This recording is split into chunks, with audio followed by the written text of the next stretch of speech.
Hello, this is Zach from Slugfest Studios, back to give you devlog number 5.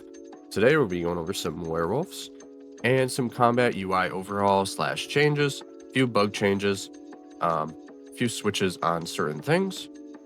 But before then, make sure to join the Discord. It is in the link below. All you have to do is click that link and then hit accept to join the Discord. Make sure to wishlist on Steam, search for Bonebound, and subscribe for more content. Does help out a lot. So the first thing that I wanted to go over was the combat UI right now is a super prototype, really bad. Did not like it. I threw in these sliders kind of like everything. So I wanted to work on a new combat UI. So I wanted to create something for the health. Classic heart is what I shot for. Apparently it took me a long time to create a heart that I liked, but once I did, I set it up like this. I tweaked a lot of things like that. So then I went to a heart and I kind of just added a lot of highlights inside the heart just to give it a little bit more texture. Added shadows at the bottom, lighting at the top, just so it's not a flat image. And I need to do a half heart because there is going to be like 0.5 of damage on very weak things if that's poison burn. So I created the half heart. I needed to create a empty. So what I wanted to do was kind of create an empty heart to represent missing health. And then I could just do a full heart on top of that as a mask. And then a half damage would look something like that. Now on to the defense aspect. So most creatures, they have power, health, defense, and speed as a stat. The main ones for your creature surviving are health and defense. So I wanted to add defense as a shield. There will be certain things where like defense, might not be able to be like crit, to be able to take critical damage, or there might be certain abilities that are, when this creature attacks, it doesn't even look at the defense. It straight attacks the health. So it's kind of just think of the defense as like a secondary health bar, but it has limitations to it. So I created just a shield. Same deal. I created that empty shell that's kind of like broken, and then I can throw this full defense image on top of that, and then that would be like a half damage for defense right there.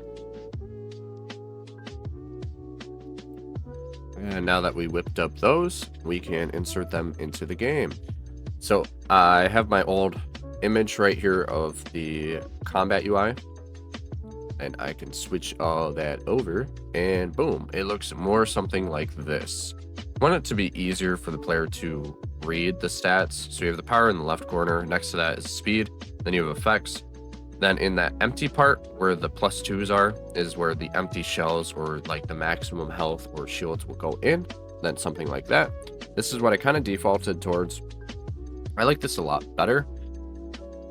Those empty shells are there right now to show that you can have up to 10 health, 10 defense. Any overflow will be represented to those numbers next to it. So +2, that would show like 12 health in that case.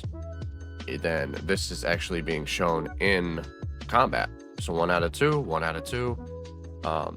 Both creatures were damaged by an event. Then they damage each other.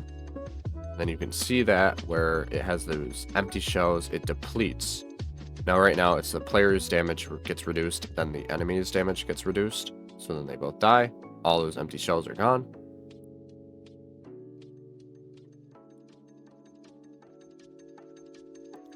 And now the next thing I want to move over to was this very simple thing that I wanted to do. It was a clock UI. I wanted to add a little bit of a glow around that clock UI just to make a little bit more movement for that UI. It was something extremely simple to do. So I have like a yellow UI glow on the day clock, and then the night clock, I have this purple glow behind it. Kind of pulses, and you can see it moving in and out.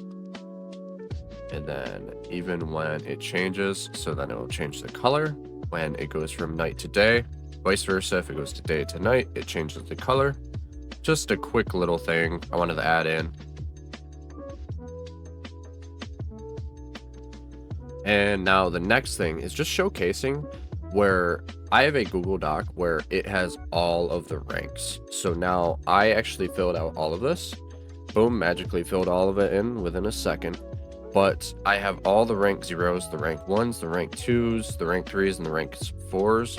I have all like the schematics for what they turn into, what they do. I have all that filled in. So now I just need to make the cards for these, which is a very long process. And the next thing is a class system. I added a class system to the game. Now this is kind of cool because it shows the classes and the species in my code. So there's, I think, 20 different classes, and then there's 12 species. So think of these as ways to build your deck. So you have an ancient class. So like a dragon might have an ancient class attached to them. And then later on in the game, you can get something called a bone relic. Now these bone relics will enhance certain parts of a class or a species. So this actually creates ways to play a deck. So the player can have an all ancient deck because they have a bone relic that's all ancient, get +1 health, or all ancients do something special. So then you kind of pivot to, okay, I want all ancients in my deck. This is with anything. So it's going to create a lot of like endless possibilities with certain tribal cards you can make. Well, I'm going to run a pure blood only deck, a caster only deck, because I have this thing that powers up casters. So I added all those into it. Every creature can have a creature class, a subclass. And then another small thing that I just added was a fade out when you draw cards. This fade out will be a lot quicker, but when you draw a card, it fades out and then it fades in once it hits your hand and it finds a correct slot. It's just easier for loading the data in the card. And I added where when you summon a card, if you make a oopsie and you didn't mean to summon that creature, you can now hit cancel and it'll bounce back to your hand.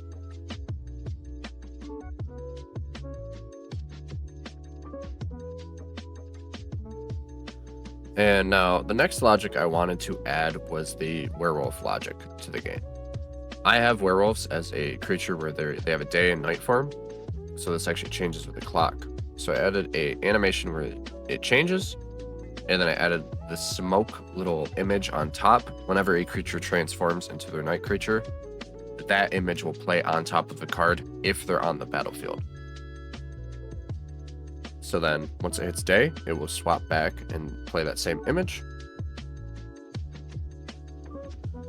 And there might be different images that play, because what I have is for different, like werewolves will have a different transformation, vampires, spirits might have different transformations. But also what I wanted to do here was I wanted to make the card in my hand also transform. So I got that working, where creatures on the battlefield will transform, also day and night creatures in your hand will transform as well.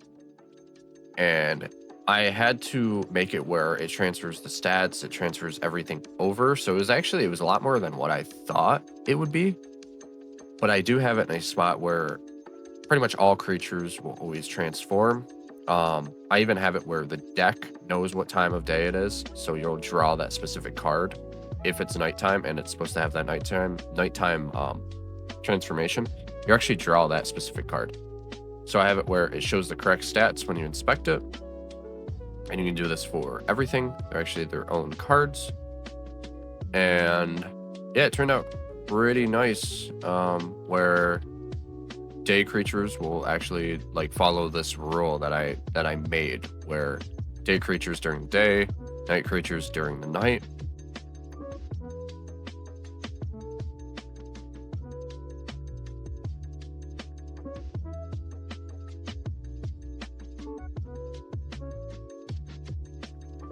And that's me drawing a cursed villager. So it's daytime, so I actually drew the correct form of that card. Now when they transform back, they go back to their day form stats. Now they might keep permanent stats. So like if your werewolf got a +1 from an event, it will actually transfer over to the day form as well. So this is me just showing more transformations, cards on the battlefield transforming and playing that little smoke on top of them, and also cards in my hand transforming. And it also does, so this showcases the werewolf and also the combat UI at the same time. So right here, yep, it shows the Cursed Werewolf. It has boosted stats because it's transformed.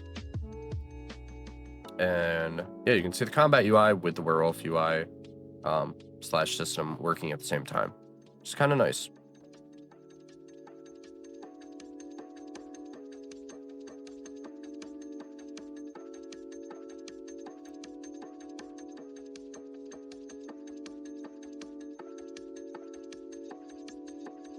And that is it for devlog number 5. Sorry if my voice was a little bit harsh or a little whack this devlog. I do have the flu right now. I've had it for like a week. Apparently, even skeletons can get sick. But before then, make sure to join the Discord. It's in the link below. Wishlist on Steam, search for Bonebound, and subscribe for more content. It does help out a lot. And also keep in mind, if your werewolf does transform, make sure to stock up on extra shirts. Thanks for watching.